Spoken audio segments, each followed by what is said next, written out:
first off, I suppose that obviously you got your first taste of football at the City Ground recently, but are you expecting it to be ramped up on a special night tomorrow? Yeah, I think so. Again, my experience with the other clubs I've been at, European nights, they always tend to be a little bit different, a little bit more special. I think the fans sort of get themselves up for it in terms of it is something different, something unique, and the fact that it's the first one in 30 years, I guess, adds to that. And really looking forward to it. I think it'll be a cracking atmosphere. We heard from Morgan just now, I spoke to Chris Wood earlier in the week as well, and there seems to be certainly a belief amongst the players where they just want that win to sort of show that not just the trajectory of the club, but also everything they've been working on. Is that a fair summary of how everyone's feeling right now? Yeah, I guess so. I think it's only natural that whether it's players or everyone associated with the club, wants to win games. And obviously, when we've been on a run like ours, where we haven't won in a little while, then that kind of becomes a little more prevalent in people's minds, and I guess all the discussions they have. But at the same time, I still get a sense that the players, in particular, but the whole group, sees that we, in terms of our football, we're making progress, and we just got to trust in that process, and the results will come. Again, just more saying that the players are going to lean into your experience, especially in this competition. What is the key difference from a club that hasn't been in European football for nearly 30 years? What do they need to know? What do they need to pick up really quickly when they get back into European competition? Well, I think I said last time, I think you've got to make sure that you kind of treat it as a separate entity, because I think sometimes, irrespective of what's happening in the league, whether it's good, bad or otherwise, European competition, you need to treat as a standalone sort of tournament, because it challenges you in different ways. You meet opponents that you don't really know very well, are not familiar with, a style of game potentially it's not familiar with, players that you're not familiar with, all these kind of things. And I think if you're dismissive of that and just assume that because maybe they don't play in the same competition as yourself, they're somehow inferior, then you fall into a trap. So you really got to treat it as a separate entity. And every game, I think even in terms of our preparation, we put a lot more sort of detail into the opposition, only because we know that particularly the players aren't familiar with it, and we can help them in that space. Finally, team news, I suppose. We didn't see Alexander Zinchenko training today. How is he? Yeah, he's not too bad. He pulled up a bit sore with his groin. He did well to finish the game, to be honest. He felt it pretty early on. Look, he's probably played more football in this last 3 weeks than he has played for quite a while, which is not surprising that, he felt a bit sore. It's nothing significant. It'll put him out tomorrow night.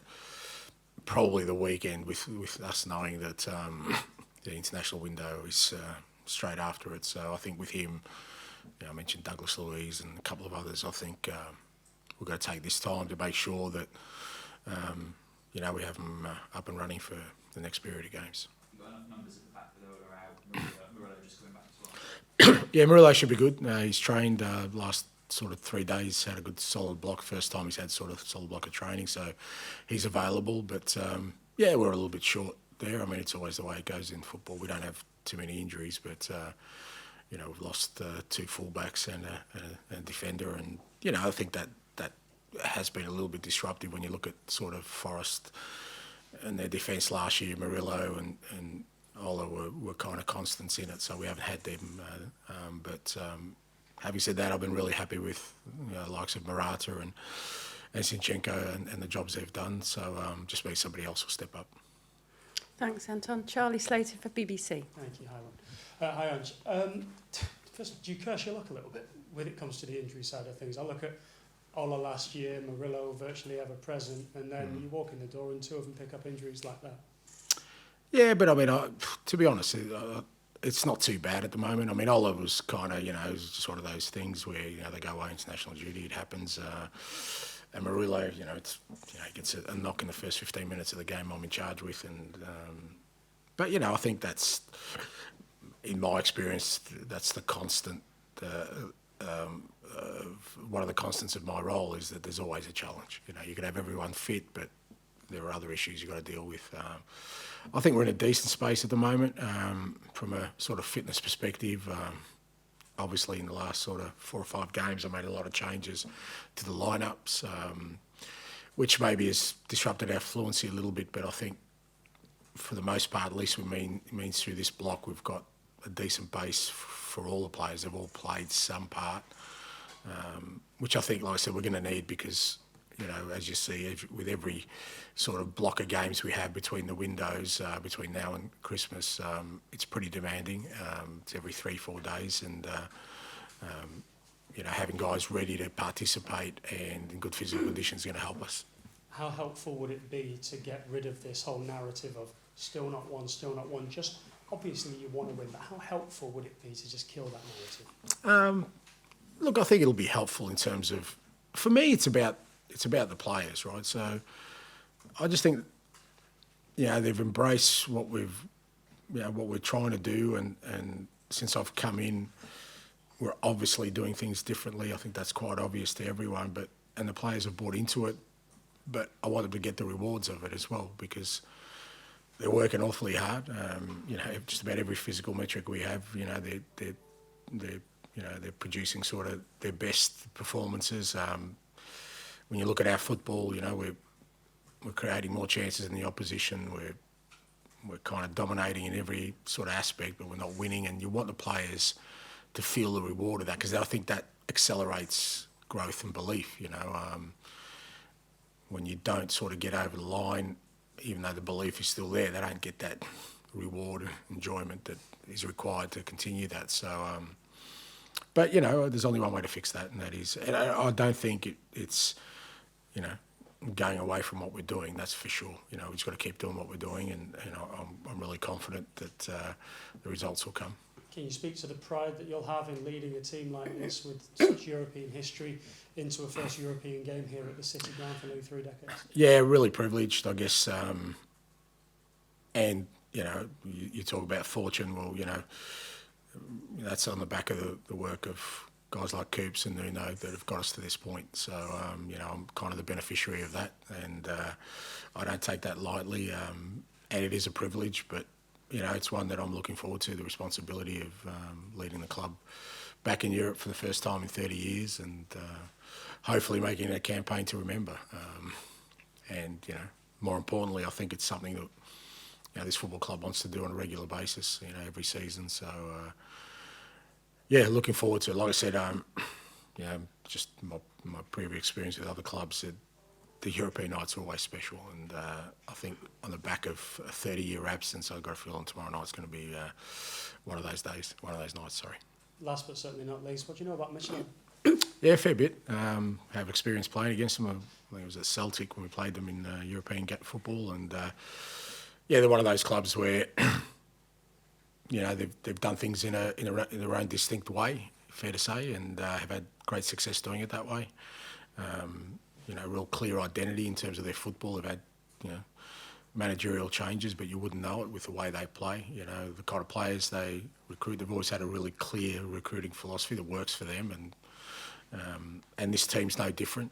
You know, they're again very reliant on being physical, on set pieces, on being really direct. You know what you get when you play them, and I think they pride themselves on that. You know, they've always got some really good talent. You know, there's a couple of players in there I know really well. There's Big Cho from Korea I tried to sign when I was at Celtic, so I'm very familiar with them, and it'll be a good challenge for us. Appreciate your time. Thank you. Thank you. No more photographs, please. Phil Brewster for ITV. No, go, mate. Charlie just wanted to use it. Apparently, Midtjylland have got this chart above one of their rooms where they talk about their set piece and their ball specialists and how they've got more goals scored than conceded and that thing. Have you had to do a lot of homework about those sort of things? Are you aware of all those threats? Yeah, but look, it's fair to say in the modern game, set pieces is the modern trend, and you've got to prepare for them irrespective. And I think they've been doing it for a long time and have probably, you know, more refined processes. But yeah, we've obviously had a good look at it, and we understand the threat that poses. And from our perspective, we'll be prepared for it. You have experienced European football. What's your message to your players who maybe haven't going through this for the first time, especially in front of a home crowd as well? Yeah, I think, like I said before, I think it's about embracing the challenge, the unique challenge of it.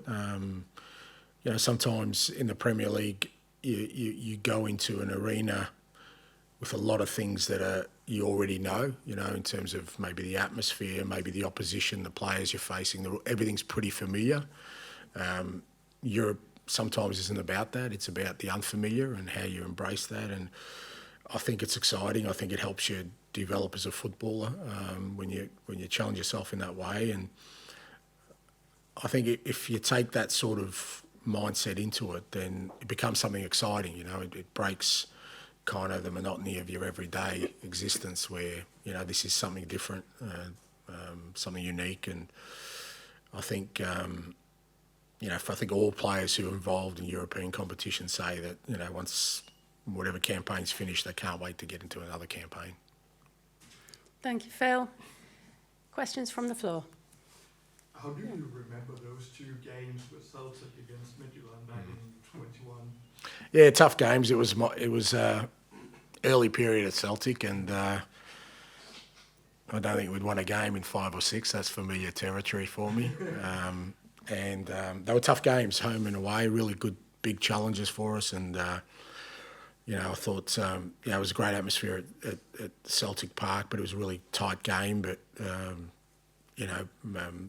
at Midtjylland, it was tough, the atmosphere. And at the time, I thought they had a really strong team. They were competing in Europe and making an impact in Europe as well. And really tough games. Like I said, in terms of the style, not too much different. Very, very direct. Had a couple of great set piece specialists at the time. A couple of the Brazilian lads they had, and it was a tough game, but it was a great experience. I loved it. Like I said, it was probably maybe the 3rd or 4th game I had in charge of Celtic, and it was the early stages, a bit like here, where we were playing okay, but we didn't have the results. But I think even though we didn't get through, we still gained a lot of belief from our football in those games.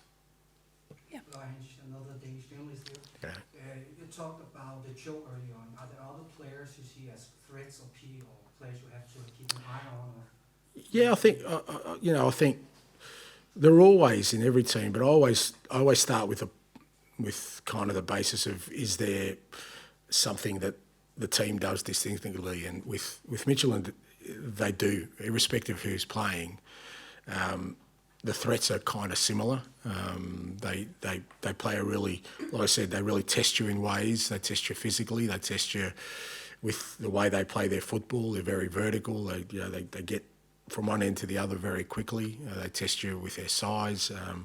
So irrespective of the individuals within there, I think what's more important for us is we embrace the challenge of what they do as a team, because I think that's going to be more important for us to combat than the individuals.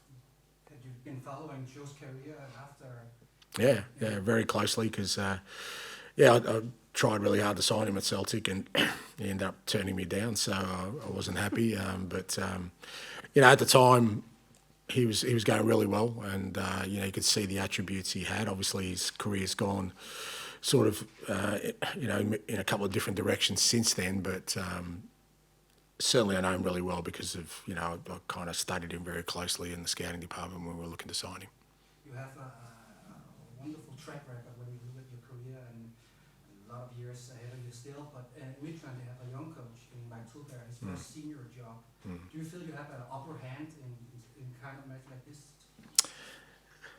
No, I don't think so. I think I was once his age, and when you are, I think you kind of, particularly if it's your first role, you're really sort of excited by it, and you have no fear. I certainly didn't. I'm sure he doesn't. I'm sure he's looking forward to the challenge. I don't think it gives me any sort of extra edge.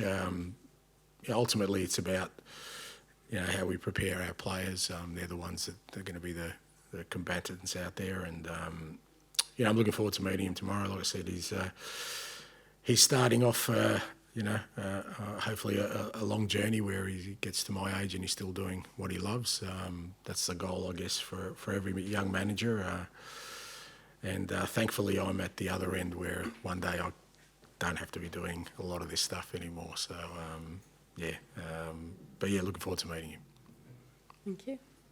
And Morgan said that when it does click, and it has been shown, Simon obviously thinks you'll be unstoppable. It's so important that the players do trust that process, as you're saying, isn't it? Yeah, look, I've got to be fair to players. I mean, what are they going to say? You know, they're not going to say it's crap and I hate the manager. You know, so I always think when I hear sort of, and I get it, you got to ask those questions that players, you know, love what they're doing and love the manager, and you know, but I think more important to me than that, and I'm not being dismissive of Morgan at all or Chris. I think they do genuinely see what we're trying to do, and I think more important to me is what I see in terms of the game, in terms of the trading, and look, I get it. People kind of always look at the end result and work their way back from that. So when you're not winning, they just think that obviously there's something wrong. So then they look for things that are wrong. But you know, the flip side of that is I've got to give feedback to the players. I've got to analyse the game, and I've got to be always honest with them. And when I analyse the games, I see that they're doing so many things right. And in a normal course of events, we could have been sitting here. I don't think anyone would begrudge us if we'd won all those games. You know, I don't think any win in the last four or five games, apart from the Arsenal game, anyone would have said we were lucky if we had won those games. So, you know, there's so many positive signs. And I think the players, they're not silly. They see that and they understand that. But like I said, I want them to get the rewards of their hard work as well. And I think once we do that, then, you know, I think we'll gain momentum with our football, and because then the victories will be justified. They won't be lucky, you know. They'll be because we're doing what we're doing now, dominate games of football and getting the right result. Paul. I'm sure you'll be focused on preparing your team and doing your job, but on a human level, are you able to take a step back and enjoy nights like this and just take it all in? Oh, absolutely. More so nowadays because I realise, like I said, I'm in a real privileged position, you know, that, you know, I didn't earn this European spot. This was on the back of, you know, the great year the club had last year under Nuno and the players, and I'm a kind of beneficiary of that. So, but I also appreciate that, you know, I'm in this position where I can experience something like tomorrow night, and you know, these kind of things along the way are what, you know, the memories you kind of gather along that, you know, when you get to the sort of the end of your career, you look back on and enjoy. And, you know, if I look back on the last sort of, you know, 4 years I've had sort of since I've been in Europe, there are so many European nights that have been so special at Celtic, and that obviously at Tottenham, that